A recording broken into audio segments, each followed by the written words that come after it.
Hello students, welcome back to our YouTube channel. Previous class में हम लोगों ने स्टार्ट किया था ऑप्टिकल इंस्ट्रूमेंट के बारे में, जिसमें पढ़ा था human I, defects of vision, जिसमें मायोपिया, हाइपरमेट्रोपिया, प्रेसबायोपिया और एस्टिग्मेटिज्म, इन सब के बारे में डिस्कशन चल रहा था हमारा।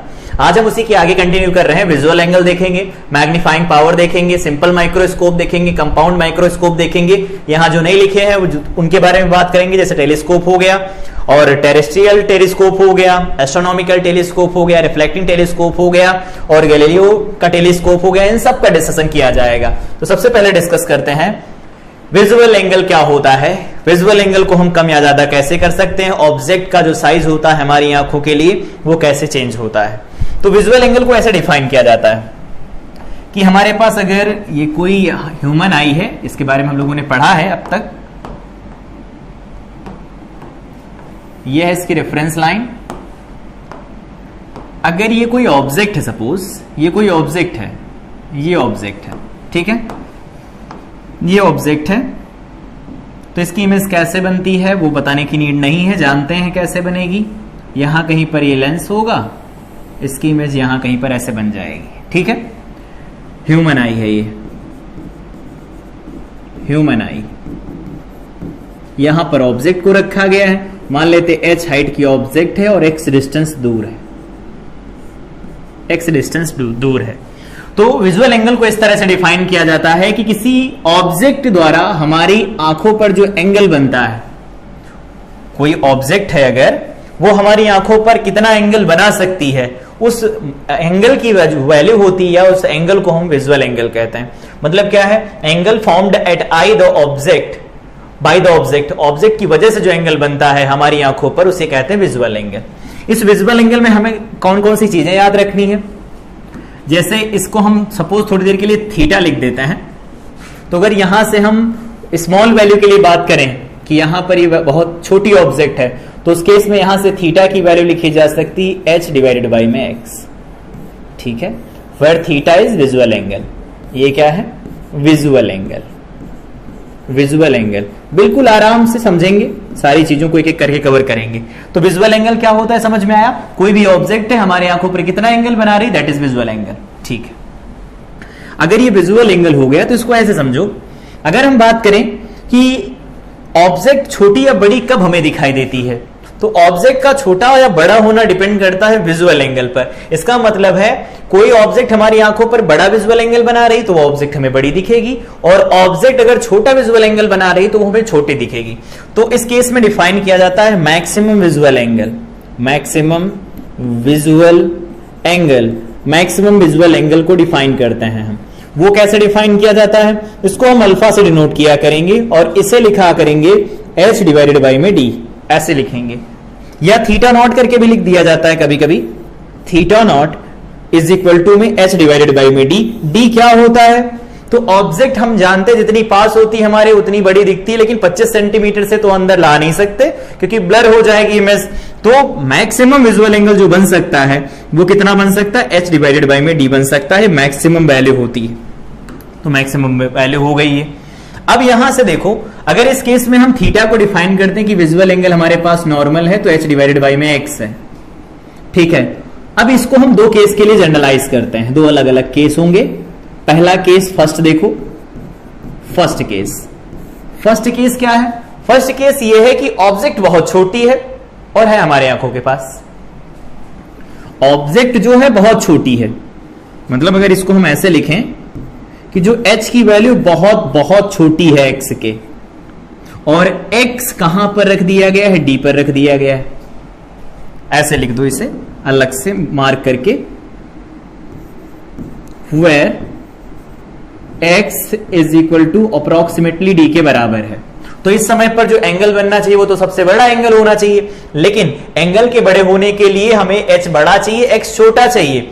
x देखो बहुत बड़ा हो गया, h की वैल्यू बहुत कम हो गई है, लेकिन x उतना भी ज्यादा बड़ा नहीं है, वो d है, x की वैल्यू d है। मतलब ऑब्जेक्ट हमारे पास में भी है और छोटी भी है। तो ऑब्जेक्ट पास में है, छोटी है, तो उस केस में जो थीटा होगा वो स्मॉल बनेगा, स्मॉल बनेगा। और थीटा को अगर हम बढ़ाना चाहते तो उस केस में क्या करना होगा, किस चीज को बढ़ा सकते हैं। अब x है 25 है, वो तो 25 से कम पर नहीं ला सकते, तो उस केस में क्या होगा, h को हमें बढ़ाना पड़ेगा।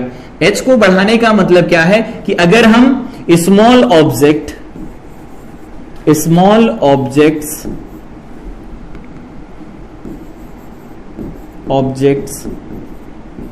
Placed near the I, small object जो आई के बिल्कुल पास में हैं, उनके लिए अगर थीटा की वैल्यू इंक्रीज करनी हो, to increase the value of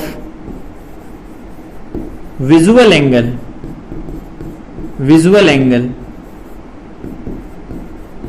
we use microscope.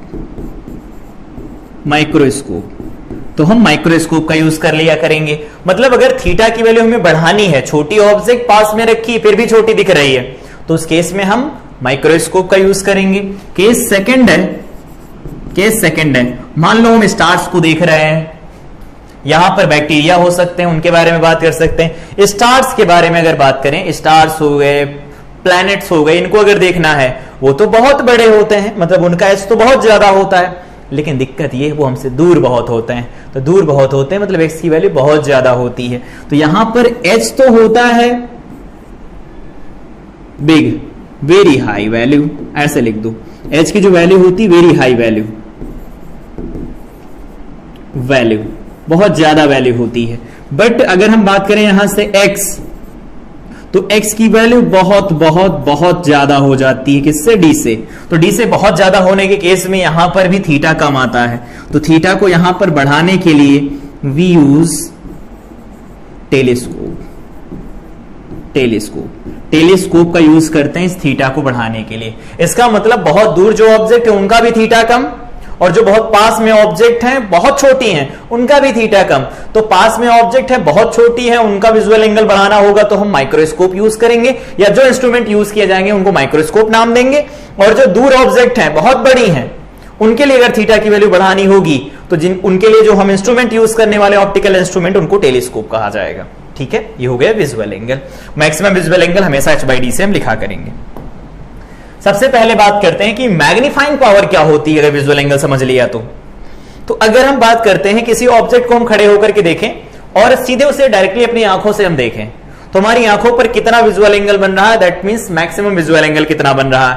और फिर आंखों के सामने कोई ऑप्टिकल इंस्ट्रूमेंट लगाएं, फिर उसी ऑब्जेक्ट को देखें, फिर कितना विजुअल एंगल बन रहा है। उनके रेशियो के रेस्पेक्ट में हम डिफाइन करते हैं मैग्नीफाइंग पावर। तो ऑप्टिकल इंस्ट्रूमेंट जो हमारी आंखों पर विजुअल एंगल बनाएगा उस ऑब्जेक्ट का, वो एंगल डिवाइडेड बाय जो मैक्सिमम विजुअल एंगल बन सकता है विदाउट एनी ऑप्टिकल इंस्ट्रूमेंट, वो जो रेशियो होता है उसी को कहा जाता है मैग्नीफाइंग पावर। इसको हम एंगुलर मैग्निफिकेशन भी बोलते हैं। तो क्या होता है, magnifying power of an optical instrument is equal to the ratio of visual angle beta formed by the final image formed by the instrument, ठीक है, and visual angle formed by the object without using an optical instrument at eye, also known as angular magnification. तो यहां पर अगर बात करें magnifying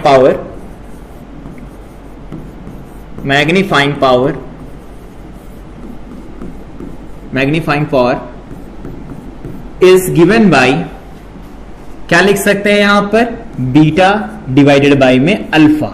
इस तरह से हम इसे डिनोट करते हैं। ठीक है, बीटा क्या होगा, वो एंगल जो ऑब्जेक्ट हमारी आंखों पर बनाएगी जब हम इंस्ट्रूमेंट यूज करेंगे, और अल्फा वो एंगल होता है जब हम इंस्ट्रूमेंट यूज नहीं करेंगे, डायरेक्ट हमारी आंखों पर वो ऑब्जेक्ट बनाती, इसी को कहा जाता है magnifying power. Beta divided by में अल्फा लिखते हैं। जैसे देखो यहां पर हमारे पास ये आई है, आई के सामने एक ऑब्जेक्ट को प्लेस किया जिससे हम PQ कह रहे हैं, तो PQ को प्लेस किया, इसने डायरेक्ट हमारी आंखों पर अल्फा एंगल बनाया, सफिशिएंट, बढ़िया, अच्छा है।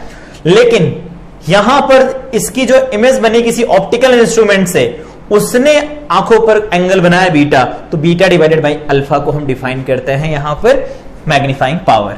यहां पर देखो दोनों के दोनों एंगल है, कोई यूनिट नहीं आने वाली। ठीक है, चलो देखते हैं एक एक करके। पहले सिंपल माइक्रोस्कोप देखते हैं। सिंपल माइक्रोस्कोप को मैग्नीफायर भी कहा जाता है। ठीक है, और जितनी भी चीजें हम ये लोग पढ़ रहे हैं सब मेन के टॉपिक हैं बेसिकली, तो इनको उसी के हिसाब से पढ़ेंगे हम। तो सिंपल माइक्रोस्कोप का मतलब क्या होता है, हम मैग्नीफाइंग पावर निकालना चाहते हैं, तो ये एंगल जो यहां पर बन रहे हैं ना, ये जो एंगल बन रहे हैं कम ज्यादा वाले, इन एंगल को ही तो बढ़ाना है हमें। तो इन एंगल को बढ़ा कैसे सकते हैं? सबसे पहले अगर ये केस डिस्कस करें कि h हाइट की कोई ऑब्जेक्ट है, आंखों के जस्ट सामने रख दी जाए, तो यहां पर अल्फा की वैल्यू क्या निकल के आएगी? तो हम इसे लिख सकते हैं h डिवाइडेड बाई में d। यहां पर जो अल्फा होगा ये मैक्सिमम विजुअल एंगल होगा। ये क्या होगा? Maximum visual angle without using any instrument. कोई इंस्ट्रूमेंट अगर हम यूज नहीं कर रहे हैं तब के लिए है, ठीक है। अब क्या करते हैं, यहां पर एक हम सिंपल कॉन्वेक्स लेंस लेकर के आते हैं और इसकी फोकल लेंथ कम होती है, फोकल लेंथ कम हो ऐसा हमें कॉन्वेक्स लेंस चाहिए, कॉन्वेक्स लेंस चाहिए। याद होगा कॉन्वेक्स लेंस मैग्नीफाई करके इमेज कब देता था? तो मैग्नीफाई करके इमेज देता है और उसी साइड में दे दे, तो फोकस और ऑप्टिकल सेंटर के बीच में अगर ऑब्जेक्ट को प्लेस कर देते हैं, इन दैट केस ऐसा होगा, ठीक है। इसकी फोकल लेंथ कम क्यों होती? अभी देखेंगे हम, जब इसका m निकाल लेंगे मैग्नीफाइंग पावर तब देखेंगे। अगर हम बात करें यहां से बीटा की वैल्यू, तो बीटा की वैल्यू में क्या क्या बोल सकते हैं? बीटा की वैल्यू में जनरली हम ये बोल सकते हैं h डिवाइडेड बाई में u निकल के आएगा।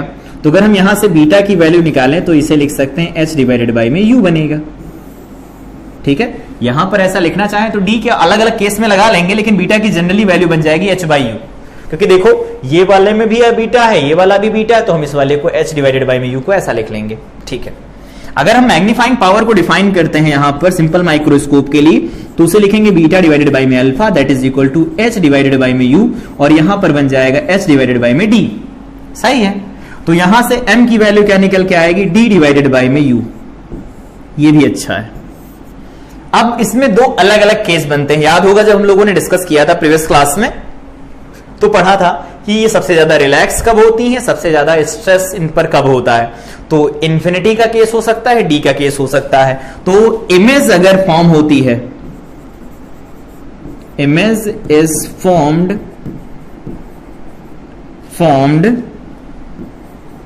एट डी पर बन जाए, पहला केस है।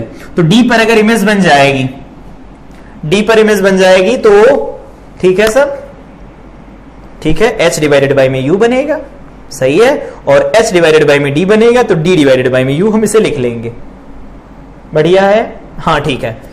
अब हम पहला केस डिस्कस कर रहे हैं जब इमेज बन रही हो d पर, तो d पर इमेज बनेगी तो उस केस में u क्या लिखा जा सकता है? बिल्कुल यहां शुरू करो, तो लिखेंगे 1/f is equal to 1/v।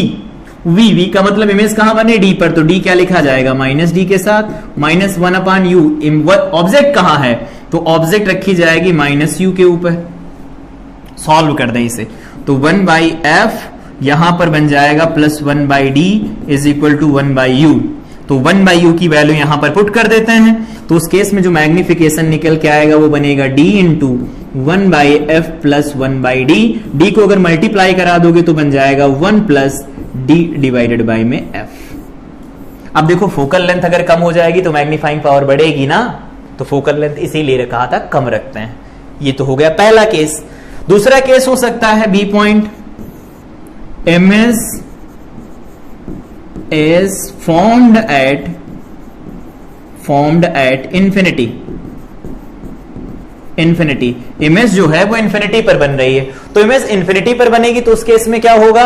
यहां पर देखो u क्या होना चाहिए? ऑब्जेक्ट कहां होती तो इमेज इंफिनिटी पर बनती? फोकस पर, ठीक है। तो यहां पर लिखोगे m इज इक्वल टू में, यहां पर लिखा जाएगा d डिवाइडेड बाई में u, तो इसे लिख सकते हैं d डिवाइडेड बाई में f। हमारे पास ये सिंपल निकल आएगा एंगुलर मैग्निफिकेशन। तो एंगुलर मैग्निफिकेशन या मैग्नीफाइंग पावर उस केस में वो लिखी जाएगी, और d पर बनेगी तो ये लिखेंगे, सही है, बिल्कुल बढ़िया।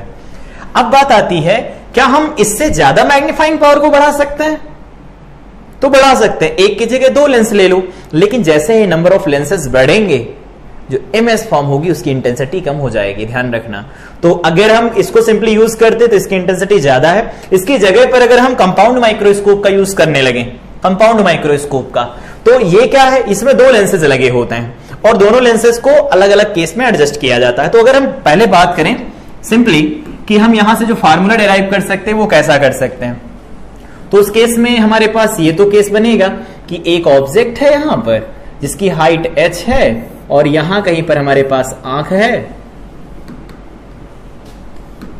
है ऐसी, ऐसी, और ये देख रही है इस ऑब्जेक्ट को, तो इस ऑब्जेक्ट को देखेगी तो यहां पर एंगल बनेगा जिसको हम अल्फा लिख रहे हैं, और ये डिस्टेंस डी लिखते हैं, तो alpha is equal to h by d, तो कॉमन है लगेगा, हमेशा लगेगा यहां पर।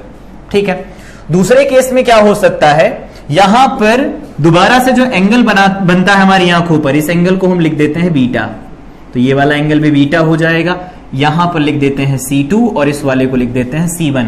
एक बात देख के बताना कि यहां पर जो ये C2 A dash B dash बन रहा है, ये ट्रायंगल में जरा बीटा मुझे बताओ, तो क्या लिख सकते हैं कि जो बीटा निकल के आने वाला है, बीटा इज इक्वल टू क्या बनेगा, तो बीटा इज इक्वल टू बन जाएगा परपेंडिकुलर, तो perpendicular A dash B dash, ठीक है, वो भी माइनस में, और डिवाइडेड बाय में क्या लिख सकते हैं, बेस, तो बेस क्या आ जाएगा, बेस आ जाएगा यहां से यहां तक की डिस्टेंस, ये हो जाएगी UE हो जाएगी माइनस साइन के साथ। ठीक है, ये हो गया H डिवाइडेड बाय में D, तो ठीक है, ऐसा रख सकते हैं। माइनस लगाना चाहो तो इस D की जगह पर माइनस लगा सकते हो, साइन कन्वेंशन यूज करना हो तो। देखो साइन कन्वेंशन में पहले रे डायग्राम देखते हैं। यहां पर एक ऑब्जेक्ट थी, इससे हमने इमेज बनाने की कोशिश की, तो इसने क्या किया, कुछ बड़ी कर दिया इसे, ठीक है, लेकिन हम इसको और ज्यादा बड़ा करना चाहते थे, तो क्या किया, एक दूसरा लेंस लगा दिया। जो लेंस ऑब्जेक्ट को फेस करता है उसे हम कहते हैं ऑब्जेक्टिव लेंस, इसे क्या कहते हैं, ऑब्जेक्टिव लेंस कहा जाता है। और जो इमेज को फेस करता है, जिसके सामने हम खड़े होकर के देखते हैं, उसे कहते हैं आईपीस, या फिर इसे जनरली ये भी कह सकते हैं कि जो आई पीस होता है इसका कर्वेचर ज्यादा होता है और इसका कर्वेचर कम होता है।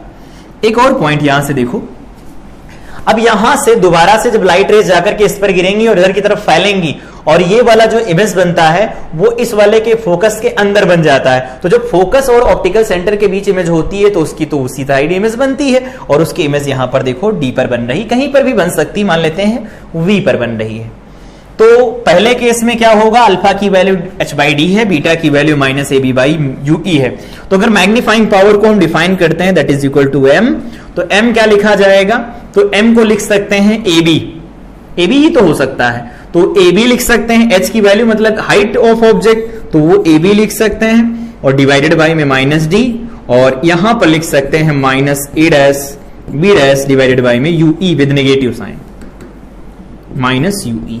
ठीक है, अगर हम इसको सही करके लिखें तो क्या लिख सकते हैं, ये बन जाएगा ए बी डिवाइडेड बाई में ए डैश बी डैश, या फिर ऐसे माइनस बी लगा लो पहले, ए बी डिवाइडेड बाई में ए डैश बी डैश, इनटू में क्या लिख सकते हैं, यू ई डिवाइडेड बाई में यहां पर क्या लिखा जाएगा, डी लिखा जाएगा। फिर से चेक कर लो, ठीक है, एक मिनट, बीटा डिवाइडेड बाई में अल्फा होता है ना, तो बीटा को ऊपर लिखो, तो minus A dash B dash divided by में माइनस यू ई, और डिवाइडेड बाई में यहां आ जाएगा ए बी डिवाइडेड बाई में डी। बढ़िया, अगर इसको सॉल्व कर दें, यहां पर डी माइनस का डी रखेंगे अगर, तो ये बन जाएगा माइनस, इसको लिख सकते हैं A dash B dash divided by में ए बी, और ये हो जाएगा यहां पर डी डिवाइडेड बाई में यू ई। बढ़िया, कोई दिक्कत नहीं, मैग्नीफाइंग पावर ही आ गई। लेकिन मैग्नीफाइंग पावर ही आएगी तो इसमें भी दो तो अरेंजमेंट हो सकते हैं ना। पहला अरेंजमेंट क्या हो सकता है कि यहां पर जो दूसरा वाला इमेज बनाए वो डी पर बना दे, जैसा कि अरेंजमेंट में दिखाया गया है कि इसकी वजह से जो इमेज बन रही वो डी पर बन जाए। तो अगर इसकी इमेज डी पर बनती है तो फिर से देखो यहां पर डी पर जो इमेज बनेगी उसको, एक काम करो, इसको थोड़ा और सिंप्लीफाई कर लेते हैं। सिंप्लीफाई करने के लिए यहां पर हम सिमिलर ट्रायंगल प्रॉपर्टी यूज करेंगे। ये ट्रायंगल देखो जरा से, ये वाला ट्रायंगल और ये ट्रायंगल, इस ट्रायंगल की बात कर रहे हैं, दोनों के दोनों ट्रायंगल देखो सिमिलर ट्रायंगल हैं? और अगर दोनों सिमिलर ट्रायंगल होंगे तो उस केस में क्या कह सकते हैं, ए बी लिख दो, ए बी डिवाइडेड बाई में इसका perpendicular that is a dash B dash is equal to में यहां से यहां तक की डिस्टेंस, तो डिस्टेंस क्या होती है, यूओ, ऑब्जेक्टिव लेंस होता है ना, तो ऑब्जेक्टिव लेंस के लिए जो भी लिखा जाएगा सबस्क्रिप्ट में ओ लिखेंगे, तो ये वीओ यूओ हो गया। और डिवाइडेड बाई में क्या लिख सकते हैं यहां पर, ये डिस्टेंस, तो ये डिस्टेंस कितनी लिखी जाएगी, तो इसे लिख सकते हैं VO.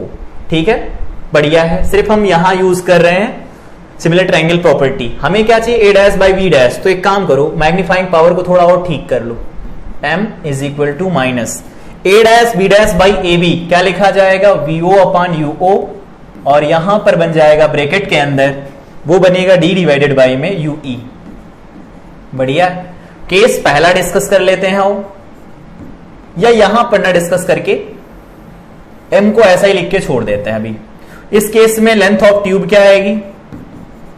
Length of tube, length of tube का मतलब क्या है? जब इसे बनाया जाता है तो कुछ ऐसा होता है, ये एक ट्यूब होती है, ठीक है, और इसके ऊपर एक बड़ी सी ट्यूब होती है, बड़ी सी ट्यूब होती है, इसमें लगा होता है हमारे पास ऑब्जेक्टिव लेंस, ऑब्जेक्टिव लेंस, और यहां पर लगा होता है आई पीस, कुछ ऐसा होता है। तो यहां से लगा करके यहां तक की जो डिस्टेंस होती है इसे लेंथ ऑफ ट्यूब बोला जाता है। और इस लेंथ ऑफ ट्यूब को अगर हम एल से डिनोट करते हैं तो देखो लेंथ ऑफ ट्यूब बनेगा क्या? यहां से लगा करके यहां तक की डिस्टेंस प्लस यहां से यहां की, तो यहां से यहां की क्या है? वीओ है, और प्लस यूई है। ई का मतलब आई पीस से यहां पर जो ऑब्जेक्ट है वो इसके लिए इमेज है जो इसके लिए ऑब्जेक्ट का काम करेगी, तो यहां पर यूई लिख सकते हैं, ऐसा बन जाएगा। अब दोनों के दोनों केस यहां पर और डिस्कस करते हैं नए पेज पर। पहला केस क्या हो सकता है? पहले एम का फॉर्मूला लिखो, एम इज इक्वल टू क्या आया है? V o upon u o minus d divided by में यूई आया है शायद, एक बार चेक कर लो। हाँ, minus v o upon u o d by u e, और उस केस में लेंथ ऑफ ट्यूब निकल के आया है वीओ प्लस यूई। ये फार्मूले याद रखना है। अब इस पर केस लगाते हैं। पहला case, case first, if final image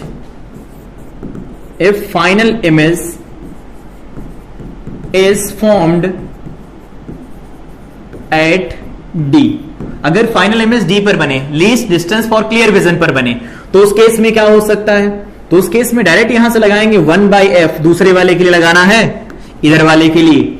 ये कहां पर बनाएगा इमेज? इन्फिनिट मतलब डी पर बनाए, तो डी पर बनाएगा तो यहां पर हमें यूई निकाल सकते हैं। तो 1/fe is equal to 1/v। v कहां पर बनना चाहिए? माइनस डी पर बनना चाहिए, और माइनस 1/, कहां पर ऑब्जेक्ट? यूई पर ऑब्जेक्ट। बढ़िया, यूई पर ऑब्जेक्ट। देखो यहां से यहां यूई है तो माइनस यूई लगा के लिखेंगे, यहां से यहां डी है तो माइनस डी लगा कर लिखेंगे, और फोकल लेंथ तो प्लस की होती ही है, तो 1/fe, fe का मतलब आई पीस की फोकल लेंथ, ये लिखी जा सकती है 1/ue, या ऐसे देख लो ना, प्लस डी को इधर ले आओ और इसको लिख देते हैं 1/ue। बढ़िया है। तो हमें तो 1/ue चाहिए यहां से, तो लिख लो। तो उस केस में m जो निकल के आएगा वो लिख सकते हैं माइनस वीओ अपॉन यूओ। बढ़िया है। और यहां पर लिख सकते हैं d, और 1/ue को लिख देंगे 1/fe प्लस 1/d। तो यहां से हमारे पास निकल के आएगा माइनस वीओ अपॉन यूओ, और d को मल्टीप्लाई जैसे कराओगे तो बन जाएगा 1 प्लस d डिवाइडेड बाई में fe। ये हमारे पास मैग्नीफाइंग पावर आ गई। इजी है, सबसे इजी स्टेप्स हैं। अगर हम यहां से लेंथ ऑफ ट्यूब लिखना चाहें तो लेंथ ऑफ ट्यूब क्या लिख सकते हैं? वीओ प्लस यूई, तो यूई की वैल्यू क्या है? fe इंटू में डी डिवाइडेड बाई में fe प्लस डी बन जाएगा। ये हो जाएगी लेंथ ऑफ ट्यूब। बढ़िया है। दूसरा केस देखो, फिर दूसरा केस कहां पर इमेज बना दें? इन्फिनिटी पर। तो केस नंबर सेकंड केस क्या है? If final image is formed at infinity, if final image is formed at infinity, final image जो है वो इन्फिनिटी पर बनने लगे। तो अगर फाइनल इमेज इन्फिनिटी पर बनेगी तो उस केस में क्या होगा? इमेज तो इन्फिनिटी पर तब बनती है जो वीई किसके बराबर हो जाए? एफई के बराबर हो जाए। अगर ऐसा हो गया तो उस केस में लिखेंगे 1/f, या डायरेक्ट रख दो ना m की वैल्यू, या फिर इसको ऐसे रख देते हैं। हमारे पास m का फार्मूला क्या है? m is equal to minus v o upon u o, और यहां पर बन जाएगा d डिवाइडेड बाई में यूई। यूई का मतलब आई पीस से ऑब्जेक्ट कहां है? ऑब्जेक्ट अगर फोकस पर होगी तो इमेज इन्फिनिटी पर बनेगी, तो इसे fa लिख सकते हैं हम। ये हमारे पास निकल के आ जाएगी वैल्यू किसकी? मैग्नीफाइंग पावर की। और लेंथ ऑफ ट्यूब लिखना हो तो इजी हो गया। Length of tube is equal to में क्या लिख सकते हैं? L। तो लेंथ ऑफ ट्यूब बन जाएगा वीवो तो पहले से था, यूई की वैल्यू किसके बराबर हो गई है, अब एफई के बराबर हो गई। तो इस केस में हम लेंथ ऑफ ट्यूब निकाल सकते हैं। और ये डेरिवेशन था कि हम magnifying power length of tube D पर कैसे निकालेंगे, इन्फिनिटी पर कैसे निकालेंगे। अप्रोच क्या होगा वो देख लिया, दोबारा से रिपीट कर देते हैं। यहां पर आई है, एच हाइट की ऑब्जेक्ट है जिसको हम ए बी कह रहे हैं, तो यहां से ए बी डिवाइडेड बाई में डी लिख सकते हैं फॉर मैक्सिमम विजुअल एंगल लिख दिया। और इस वाले ट्रायंगल में चले गए, हमें बीटा लिखना था कि ये बीटा बना रही है आंखों पर, ये जो एंगल बन रहा है ना ये बीटा एंगल बन रहा, नहीं दिख रहा होगा, इससे देखो यहां पर जो एंगल बन रहा है ना ये एंगल हम बीटा बोल रहे हैं। तो अगर ये बीटा एंगल हमारी आंखों पर बनेगा तो बीटा की वैल्यू क्या लिखी जा सकती है, minus A dash B dash divided by में यू ई, यहां पर लिख देंगे परपेंडिकुलर तो A dash B dash divided by में यहां से यहां तक की डिस्टेंस तो यू ई है। इस आईपीएस के लिए जो भी ये इमेज बनाएगा ऑब्जेक्टिव वो तो ऑब्जेक्ट का काम करेगी, ऑब्जेक्ट का काम करेगी, तो ये लिख सकते हैं मैग्नीफाइंग पावर को ऐसा लिखेंगे। फिर यहां पर हम लोगों ने सिमिलर ट्रायंगल प्रॉपर्टी यूज की है, यहां पर अगर पूरा लिखना चाहो तो लिख सकते हैं ट्रायंगल, यहां पर ए बी C1 सिमिलर है ट्रायंगल किसके, इस वाले ट्रायंगल के साथ, तो ये C1 ए डैश बी डैश, तो इंप्लाइज दैट लगा करके हम ऐसा लिख सकते हैं। सॉल्व करेंगे सब मिलेगा, फिर अलग अलग केस लगा करके ऐसा लिखेंगे। ठीक है, उम्मीद करते हैं कि ये डेरिवेशन बहुत इजी में मतलब एजे स्टेप में समझ में आया होगा। अगर ऐसा नहीं समझ में आया तो एक बात और आओ देख लेते हैं, इसी को दूसरे तरह से लिख सकते हैं, इस वाले फार्मूले को हम और लगा के लिख सकते हैं। और लगा के कैसे लिख सकते हैं, देखो अगर एक ने मान लो तो ऐसे समझते हैं, पहले मान लेते हैं एक लेंस ने मैग्नीफाई किया 2 गुना, इसका मतलब है 5 सेंटीमीटर की ऑब्जेक्ट की इमेज बन गई 10 सेंटीमीटर।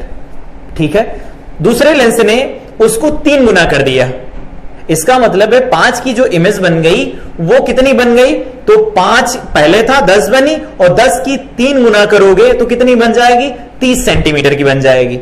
इसका मतलब 5 सेंटीमीटर ऑब्जेक्ट की इमेज कितनी बन गई, तो 5 सेंटीमीटर की ऑब्जेक्ट की इमेज बन गई 30 सेंटीमीटर। इसको ऐसे भी तो बोल सकते हैं ना, पहले ने 2 गुना किया, दूसरे ने 3 गुना किया, 3 2 6 गुना हो गया, तो इससे डायरेक्ट लिख सकते हैं ना कि 5 की इमेज 6 गुना करके 30 सेंटीमीटर। समझ आया? ठीक है, तो अगर ये समझ में आया तो हम ये कह सकते हैं ये मैग्निफिकेशन किसकी वजह से आएगा, 2 लोगों की वजह से आएगा, एक तो आईपीस दूसरा ऑब्जेक्टिव। तो ऑब्जेक्टिव की वजह से आएगा वीओ अपॉन यूओ, कोई दिक्कत नहीं है। और जो आईपीस का मैग्निफिकेशन होता है वो तो लिखना सीखा, क्या लिखते हैं 1 प्लस डी डिवाइडेड बाई में एफ ई, ऐसा। अभी देखो यहां पर सिंपल माइक्रोस्कोप में देखा था, सिंपल माइक्रोस्कोप में ये देखो 1 प्लस डी बाई एफ, तो यहां पर एफ की जगह एफ ही लिख देंगे, तो उस केस में भी लिखा जा सकता है। तो याद रखोगे कि जब भी हमें मैग्नीफाइंग पावर लिखनी हो m, तो उसे लिखा जा सकता है MO इंटू में ME। मैग्नीफाइंग पावर ऑब्जेक्टिव की इंटू मैग्नीफाइंग पावर क्या होती है, MS की। बोर्ड में ऐसे क्वेश्चन पूछे जाते हैं कि मान लेते हैं ऑब्जेक्टिव ने M1 टाइम्स किया और आईपीस ने M2 कर दिया, तो करेक्ट ऑप्शन कौन सा हो सकता है, तो M1 इंटू M2। पहले ने 2 गुना किया, दूसरे ने 3 गुना किया, तो 6 गुना हो गया, ऐसे समझ सकते हैं। ठीक है, ये हो गया हमारे पास कंपाउंड माइक्रोस्कोप। अब आगे बात करते हैं टेलीस्कोप क्या होता है। तो अभी हम लोगों ने देखा दूर की ऑब्जेक्ट जो बहुत बड़ी होती हैं उनके लिए विजुअल एंगल छोटा बनता है, और जो विजुअल एंगल छोटा बनेगा तो ऑब्जेक्ट छोटी दिखाई देगी। उसको बड़ा करने के लिए हम यहाँ टेलीस्कोप का यूज करेंगे। जो यहां पर बना है वो एस्ट्रोनॉमिकल टेलीस्कोप है और इसको हम कहते हैं रिफ्रैक्टिंग टेलीस्कोप। ये रिफ्रैक्शन के ऊपर पूरा काम करता है। यहां पर इन्फिनिटी पर कोई ऑब्जेक्ट है जिससे इमेजेस मतलब यहां से कोई रेज आ रही है, हम जानते हैं रेज कहां पर कंबाइन होती, तो ये रेज कंबाइन होंगी इसके फोकस पर, लेकिन पैरेलल प्रिंसिपल एक्सेस के तो है नहीं। तो अगर प्रिंसिपल एक्सेस के पैरेलल नहीं तो फोकल लेंथ पर मतलब फोकल प्लेन में कहीं मिलेंगी, तो ये फोकल प्लेन में मिल गई।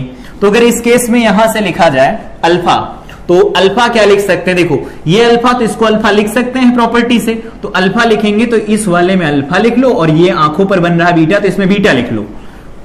तो बोलो अल्फा क्या लिखा जा सकता है, तो कहेंगे अल्फा बन जाएगा A dash B dash divided by में यहां से यहां तक की डिस्टेंस, तो ये कहां पर जाकर के मिलेंगी, तो इनफाइनाइट पर अगर इमेजेस मतलब ऑब्जेक्ट होती तो वो फोकल के प्लेन में मिलेंगी। इसका मतलब इसे हम एफओ लिख सकते हैं। बढ़िया। और इसको अगर ठीक से और लिखना चाहे माइनस लगा के लिखना हो लिख सकते हो beta is equal to, beta क्या लिख सकते हैं, तो बीटा की वैल्यू यहां पर रखी जाएगी, इस वाले में बीटा लिख लो इस छोटे से ट्रायंगल के अंदर, तो बीटा लिखा जाएगा A dash B dash divided by में क्या लिखेंगे, यहां से यहां तक की डिस्टेंस। तो इस वाले में देखो ये हमारे पास ऑब्जेक्टिव लेंस है, ऑब्जेक्टिव लेंस है, और ये हमारे पास आई पीस, ये आई पीस है। तो इसकी फोकल लेंथ हम FO ले रहे हैं और इसकी फोकल लेंथ FE जो जनरली लेते हैं वही लिखा गया, ठीक है। तो हमारे पास ये बीटा की वैल्यू निकालनी है, तो बीटा आएगा क्या देख के बोलो वहां से। तो बीटा की वैल्यू लिख सकते हैं परपेंडिकुलर अपॉन बेस, बेस की वैल्यू UE है, ठीक है। यहां पर अगर हम लिखना चाहें तो ये माइनस का लगा के लिख सकते हैं, ए डैश बी डैश, ये माइनस बनेगा। ओवरऑल अगर हम M लिखना चाहते हैं M, तो वो क्या बन जाएगा, वो होता है बीटा डिवाइडेड बाई में अल्फा। बीटा की वैल्यू क्या है, माइनस ए डैश बी डैश, ये फाइनली ऐसे डायरेक्ट लिख दो, जो भी कट जाए लिख दो। अच्छा, A dash B dash divided by में माइनस UE, और होल डिवाइडेड बाई में क्या लिख सकते हैं, माइनस ए डैश बी डैश, और डिवाइडेड बाई में क्या लिख सकते हैं, FO। बढ़िया। तो M क्या निकल के आ गया, M निकल के आ जाएगा माइनस FO, ठीक है, FO निकल के आ गया, और डिवाइडेड बाई में क्या लिख सकते हैं, UE लिख सकते हैं। बढ़िया है। M क्यों माइनस में आया, देखो उल्टा बन रही है मींस, तो M माइनस का आएगा ही। M की वैल्यू अगर इतनी निकल आई तो उस केस में हम क्या लिख सकते हैं, लेंथ ऑफ ट्यूब। इसमें जो ट्यूब बनेगी वो कैसी बनेगी, देखो यहां पर बड़ा है तो इसमें ये ऐसी ट्यूब बनेगी, ऐसी, और उसके बाद में इसके अंदर एक दूसरी ट्यूब बनेगी पतली सी। यहां पर जो लेंस लगा है उसको हम ये वाला लेंस नाम दे रहे हैं ऑब्जेक्टिव, और इसमें जो ये लेंस लगा है इसको हम नाम दे रहे हैं आई पीस।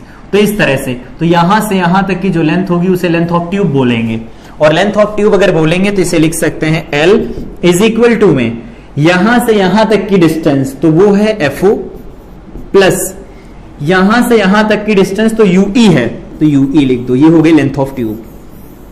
अब बात आती है कि इस M के फार्मूले को जनरलाइज कैसे करें हम दोनों अलग अलग केस में। तो इधर आओ जनरलाइज कर लेते हैं। देखो पहला केस है कि D पर बने, तो D पर बनेगी तो D के लिए ऐसा होगा। तो केस पहला यही डिस्कस कर लेते हैं। केस पहला एट D के लिए बात करें, final image is found at D, तो D पर बनेगा तो इसके लिए हमें फार्मूला लगाना पड़ेगा, क्योंकि UE हमें पता नहीं ना। तो UE के लिए फार्मूला लगाओ तो कहोगे 1/FE is equal to 1/V। कहां बनेगा, D पर, तो माइनस D लिखो। माइनस 1 ऑब्जेक्ट कहां, माइनस U पर है।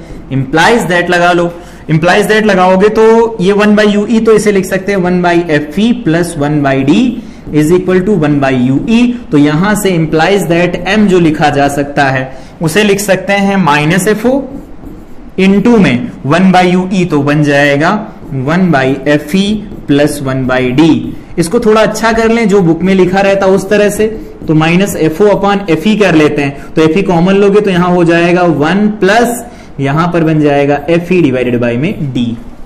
अच्छा लग रहा होगा, ये हो गया मैग्नीफाइंग पावर। और अगर लेंथ ऑफ ट्यूब लिखें तो लेंथ ऑफ ट्यूब क्या लिखा जा सकता है, तो लेंथ ऑफ ट्यूब अब ये होगा यहां से यहां तक, वो तो FO है, और ये कितना निकल के आया है तो भी यहां से देख लो। तो लेंथ ऑफ ट्यूब बन जाएगा FO प्लस UE की वैल्यू यहां से देखो, ये बन जाएगी F इंटू D, तो ये बनेगा FE इंटू में D डिवाइडेड बाई में FE प्लस D बन जाएगा, ये हो गई लेंथ ऑफ ट्यूब। बढ़िया। आओ इन फार्मूलों को इधर लिख देते हैं सही से, या यही लिख लो, ये जो फार्मूला लिखा गया है इस केस में जो M निकल के आया है वो निकल के आया है माइनस FO डिवाइडेड बाई में FE 1 plus FE divided by में D, और लेंथ ऑफ ट्यूब निकल के आई है VO क्यों, FO प्लस FE इंटू में D डिवाइडेड बाई में FE प्लस D निकल के आई लेंथ ऑफ ट्यूब। बढ़िया है, इसमें कोई कंफ्यूजन नहीं होगा। आगे आओ, अगर ये इंफिनिटी पर इमेज बनाने लगे, यहां पर ऑब्जेक्ट थी, इंफिनिटी पर इमेज बनने लगी। इंफिनिटी पर इमेज बनती कब है, जब ये ऑब्जेक्ट इसके फोकस पर चली जाए। इसका मतलब क्या है, इमेज वहां बन गई जहां पर इसका भी फोकस है और इसका भी फोकस है, तो उस केस में M क्या लिखेंगे, तो जनरल फार्मूला जो हमारे पास M का काम करता है वो होता है, बोलो इधर से, माइनस FO डिवाइडेड बाई में UE, और लेंथ ऑफ ट्यूब का फार्मूला काम करता है FO प्लस UE। बढ़िया। तो इस वाले केस में बात करते हैं, सेकंड केस है हमारे पास जो यहां पर इमेज बनी हुई है। तो सेकंड केस को ऐसे डिस्कस कर सकते हैं कि यहां पर जो UE होगा फिर से रिपीट करते, जो यूई होगा, यूई किसके बराबर हो जाए, एफई के बराबर हो जाए। तो अगर ऑब्जेक्ट एफई पर हो गई तो एमएस कहां बनेगी, इन्फिनिटी पर बनेगी। तो उस केस में जो एम लिखा जाएगा, एम इज इक्वल टू, यहां से लिखो माइनस एफओ डिवाइडेड बाई में एफई। देखो कितना अच्छा फार्मूला बना। और अगर लेंथ ऑफ ट्यूब लिखोगे एल इज इक्वल टू, तो एफओ तो है ही, यूई की वैल्यू किसके बराबर हो गई है, एफई के बराबर हो गई है। यहां से हम लेंथ ऑफ ट्यूब निकाल सकते हैं, मैग्निफिकेशन निकाल सकते हैं। यहां पर जब डी पर हो रहा होगा सब कुछ तो डी के लिए निकाल सकते हैं। इसका मतलब है हमारे पास जो फार्मूले निकल के आए हैं, उन फार्मूलों में ये फार्मूला अगर याद होता है तो हम दोनों कंडीशन को अलग से डिराइव कर सकते हैं, कोई दिक्कत नहीं। तो माइनस एफओ अपॉन यूई होता है, l is equal to f o plus u e होता है। यूई की value f e into d divided by में एफ ई प्लस डी निकल के आती है अगर फाइनल इमेज डी पर बनती है, और यूई की वैल्यू एफ ई हो जाती है जब इमेज इन्फिनिटी पर बनती है। हो गया, बढ़िया, समझ आया होगा। यहां पर ये भी समझ आया होगा, और यहां पर हम लोगों ने कंपाउंड माइक्रोस्कोप का फार्मूला डिराइव किया, ये भी समझ आया। अब इसके आगे बढ़ते हैं। आगे है टेरेस्ट्रियल टेलीस्कोप। यहां पर देखो दिक्कत क्या थी इस वाले में, यहां देखो, यहां इसमें इमेज तो बन रही थी मैग्नीफाई होके, बढ़िया था, कोई दिक्कत नहीं थी। मैग्नीफाई होकर इमेज तो बन गई, लेकिन उस केस में ये उल्टा है। हम इसे सीधा कैसे कर सकते हैं, तो उसको सीधा करने के लिए यहां एक और लेंस लगा दिया गया। देखो यहां एक और लेंस लगा देते हैं। यह है टेरेस्ट्रियल टेलीस्कोप। कैसे काम करता है, पहले इसका फिगर समझते हैं। इमेज बनानी है हमें इन्फिनिटी की ऑब्जेक्ट की, तो पैरेलल रेज आएंगी। पैराएक्सियल रेज मतलब प्रिंसिपल एक्सिस के पैरेलल नहीं है पर पैरेलल है। ये कंबाइन होंगी यहां फोकस के ऊपर, तो किसके फोकस पर कंबाइन होंगी, तो ऑब्जेक्टिव के फोकस पर कंबाइन होंगी। तो यहां की डिस्टेंस हो गई एफओ। ये वाला जो लेंस यहां पर यूज किया जाता है ना, ये मैग्नीफाई नहीं करता, यहां पर ये मैग्नीफाई नहीं करेगा। इसको ऐसे लिख देते हैं, क्या लिख रहा है ये, मैग्निफिकेशन नॉट इन्वॉल्व्ड। मैग्निफिकेशन में इन्वॉल्व नहीं हो रहा है, ठीक है, मैग्निफिकेशन नहीं करेगा। देखो कैसे, 2f पर ऑब्जेक्ट होती तो उसकी इमेज 2f पर बनती है ना, तो देखो इसे 2f पर रखा गया, मतलब इसकी जो इमेज बनी वो 2f पर बन गई, और इसने 2f पर इधर बना दिया। मतलब कि a डैश b डैश जितनी हाइट का था उतनी हाइट का यहां पर भी a डैश b डैश बन गया, a डैश b डैश बन गया, ये डैश बी डैश, मतलब जितना ये था उतना ही, बस ये अगर उल्टा था तो इसको सीधा कर लिया गया। और इस सीधे से जब रेज निकली सामने जाकर के एफई पर गिरी, आईपीस पर गिरी, आईपीस देखो यहां पर बड़ा है पर इससे बड़ा नहीं होता, इससे छोटा रहता है और सबसे छोटा रहता है। तो जब आईपीस पर गिरेंगे तो क्या करेगा, ये कन्वर्ट्स करेगा, कन्वर्जिंग लेंस है तो कन्वर्ट्स करेगा, कन्वर्ट्स करेगा तो पीछे बढ़ाएंगे तो यहां कहीं से आती हुई नजर आएंगी। देखो इसने क्या किया, फिर से इसने क्या किया, इसने ऑब्जेक्ट को सीधा कर दिया। तो टेरेस्ट्रियल टेलीस्कोप में जो इमेज बनती वो सीधी बनती। बस ध्यान रखना कि इसमें जो भी इमेज बनेगी उसकी इंटेंसिटी कम हो जाएगी। 3 लेंस यूज किए जा चुके हैं, इंटेंसिटी कम हो गई। लेकिन इसमें फार्मूला फिर कौन से लगेंगे, जो फार्मूला अभी निकाला है वही फार्मूला यहां लगा देना। तो एम सबसे पहले देख लो, ए पॉइंट एट डी, इमेज जो बने एट डी बने, मतलब फाइनल इमेज जो फॉर्म हो रही डी पर बने। तो उस केस में जो एम लिखा जाएगा वो लिखेंगे minus f o upon f e, और यहां पर लिख सकते हैं 1 plus f e divided by में डी। लेंथ ऑफ ट्यूब क्या लिखा जाएगा, देख लो यहां से ही देख लो, एफ ओ, ठीक है, प्लस 4f बन जाएगा, प्लस यूई बनेगा, यूई बन जाएगा। और बी पॉइंट अगर लिखें at infinity, at infinity, at infinity की बात करोगे तो क्या लिख सकते हैं, यहां पर हम लिखोगे minus f o by f e, और लेंथ ऑफ ट्यूब क्या हो जाएगा, तो एफ ओ सही है, 4f भी सही है, यहां पर यूई की जगह एफ ई लिख देना, बाकी सब कुछ ठीक रहेगा। इस तरह से लेंथ ऑफ ट्यूब निकाल सकते हैं। तो टेरेस्ट्रियल टेलीस्कोप हम जो इमेज बन रही है उल्टा इमेज को सीधा करने के लिए यूज कर रहे हैं। अगेन यहां पर 3 लेंस से पास कर रहा है लाइट, तो 3 लेंस से पास करने के बाद इसकी इंटेंसिटी कुछ कम हो जाएगी। तो यहां पर जो इमेज बनेगी और यहां पर इस वाले केस में जो इमेज बनेगी, दोनों में डिफरेंस होगा इंटेंसिटी का, ठीक है। यहां उल्टा इमेज बनती है, यहां पर सीधी इमेज बनती है, ठीक है। एक और होता है जिसको कहते हैं गैलीलियो का टेलीस्कोप, गैलीलियोस टेलीस्कोप। क्या है ये गैलीलियोस टेलीस्कोप, ये कुछ ऐसे काम करता है। यहां पर हमारे पास ये ऑब्जेक्ट है, ठीक है, यहां से रेस चलती हैं एफओ पर और फाइनली इस पर जाकर के गिरती हैं, इस पर जाकर के गिरती हैं। अब देखो ये रेस के बारे में अगर हम बोलें तो ये रेज यहां से चली, यहां पर गई, अगर देखा जाए कि ये यहां से कंबाइन हो रही तो इनको अगर बढ़ाया जाए तो यहां कहीं पर मिलने वाली है। फिर से रिपीट करते हैं, इन रेस को अगर यहां से देखा जाए तो इन्होंने कन्वर्ज किया, कन्वर्ज होंगी, अगर ये नहीं होता वो यहां पर मिल जाती, मिलती ना, कन्वर्जिंग है वो नहीं होता तो फिर कोई डाइवर्ज करने वाला था नहीं तो यहां मिल जाती। लेकिन जैसे ही इस डाइवर्जिंग लेंस के ऊपर गिरी, डाइवर्जिंग लेंस यहां यूज कर रहे हैं हम लोग, डाइवर्जिंग लेंस पर गिरी, इसने फैला दिया इनको, जब फैलाया गया तो देखा गया बढ़ा के पीछे इनकी इमेज यहां कहीं पर बनी। देखो ये भी सीधी इमेज बना रहा है, तो इस केस में यहां पर VE होता है, UE होता है, FO होता है, तो उस केस में यहां पर भी फार्मूले लिखे जाते हैं मैग्निफिकेशन के,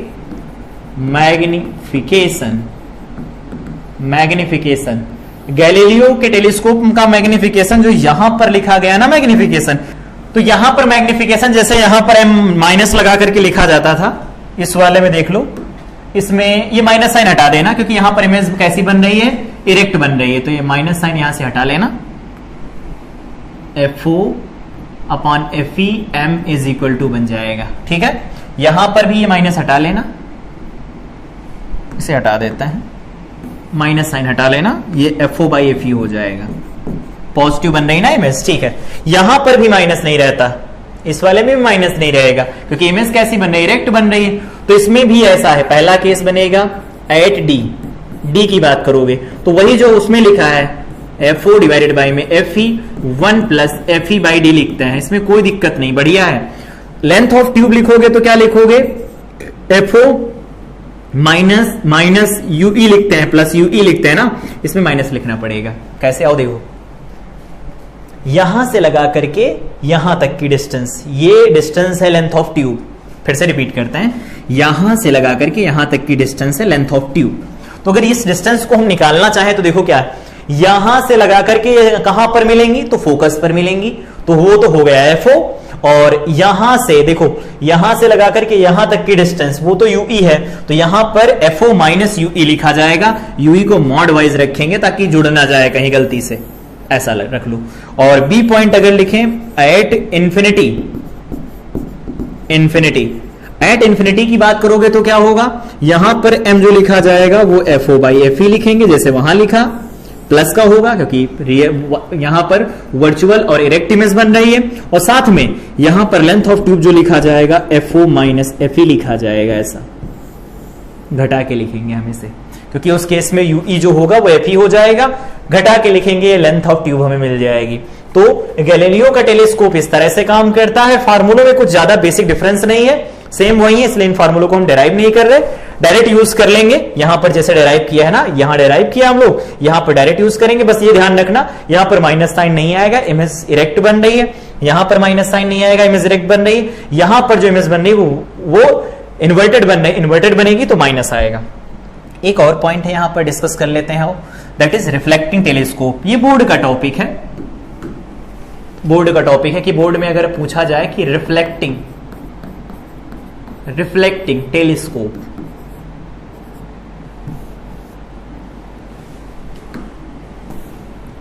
रिफ्लेक्टिंग टेलीस्कोप क्या करता है, हम इस रिफ्लेक्टिंग टेलीस्कोप को यूज क्यों करते हैं, तो इसका सिंपल यूज है। देखो कैसे, यहां पर हम एक पैराबोलिक मिरर लेते हैं, पैराबोलिक मिरर, स्फेरिकल एब्रेशन को दूर कर देगा तुरंत, बढ़िया है। तो इसके सामने ऑब्जेक्ट को रखा जाता है, वो ऑब्जेक्ट से आने वाली लाइट रेस पहले इस पर गिरती हैं, यहां से रिफ्लेक्ट होती हैं, रिफ्लेक्ट होने के बाद यहां पर एक प्लेन मिरर लगा होता है M2। ये क्या है, plane mirror at 45 degree, approximate 45 degree पर लगा रहता है, इस पर लाइट रेज आकर के गिरती हैं, ये फिर से रिफ्लेक्ट करेगा। वो जो रिफ्लेक्टेड रेज होती हैं उनको एक कॉन्वेक्स लेंस से पास किया जाता है। इस कॉन्वेक्स लेंस से जब ये पास होने लगती हैं तो क्या होता है, ये जो इमेज बनती है, देखो सबसे पहले यहां से इमेज रेज आई, यहां से रिफ्लेक्ट होकर के यहां गई, ये जब रिफ्लेक्ट करेगा तो यहां कहीं पर मिल रही, तो A' B' इसकी इमेज बन रही, ये A' B' इसके फोकस और ऑप्टिकल सेंटर के बीच में लाई कर जाती है। फिर से रिपीट करते हैं, यहां पर जो A' B' बन रही है, ये वाली इमेज जो बन रही है वो इसके यहां पर कहीं पर मान लेते हैं इसका फोकस है, यहां कहीं पर फोकस है इसका FE, तो इसके फोकस और ऑप्टिकल सेंटर सी के बीच में लाई कर जाती है, तो उसके बीच में अगर ऑब्जेक्ट होगी तो उसकी वर्चुअल इमेज बनेगी, तो इसकी वर्चुअल इमेज बड़ी बन जाती है। और यही प्रिंसिपल होता है, बाकी सारी चीजें सेम रहती हैं। रिफ्लेक्टिंग टेलीस्कोप का डिजाइन कुछ इस तरह से रहता है, और यहां से हम खड़े होकर के जब देखेंगे, इधर से ये गलत जगह पर बन गया है, इसको यहां से हटा दो, इसको यहां से हटा देते हैं।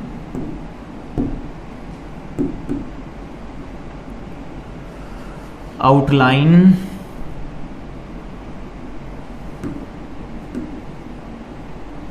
ठीक, ये ऐसा हो गया। यहां पर जो आई है वो यहां कहीं पर है, देखो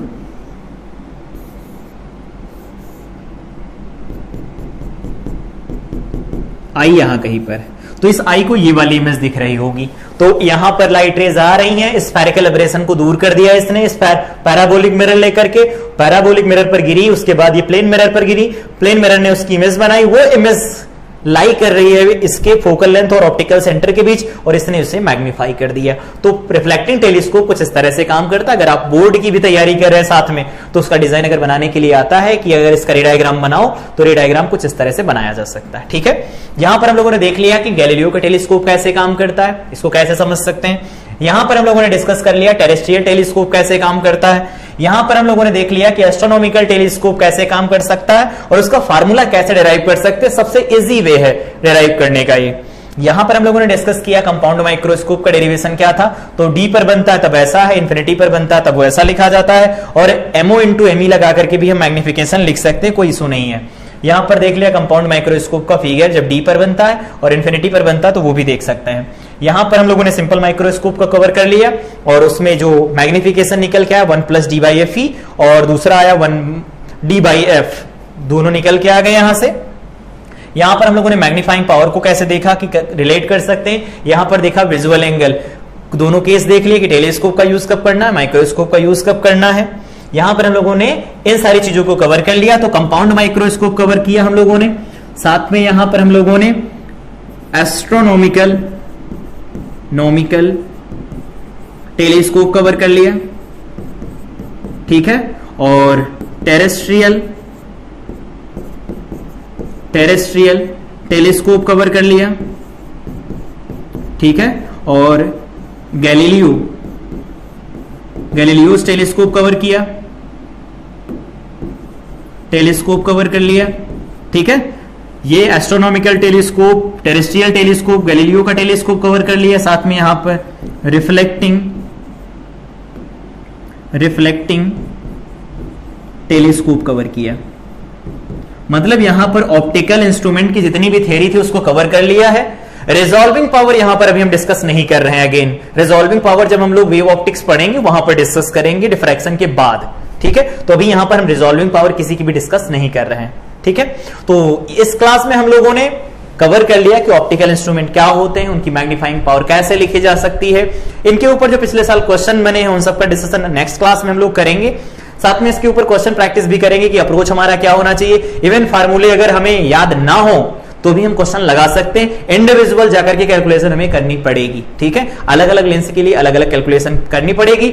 जैसे हम लोगों ने डिस्कस किया था कि कोई कॉम्बिनेशन बना हो लेंस का, वो फाइनाइट डिस्टेंस पर सेपरेट किए गए हो, तो इन दैट केस हम वहां पर इमेज फॉर्मेशन कैसे करवा सकते हैं, उसको ऑलरेडी हम लोग पढ़ चुके हैं। तो यहां पर फार्मूले नहीं भी होंगे तो भी उनको हम डील कर पाएंगे, क्योंकि मैग्नीफाइंग पावर जो लिखी जाती है वो दो लेंसेज के मैग्नीफाइंग पावर का मल्टीप्लाई लिखी जाती है, मैग्निफिकेशन जो होगा उसका मल्टीप्लाई लिखी जाती है।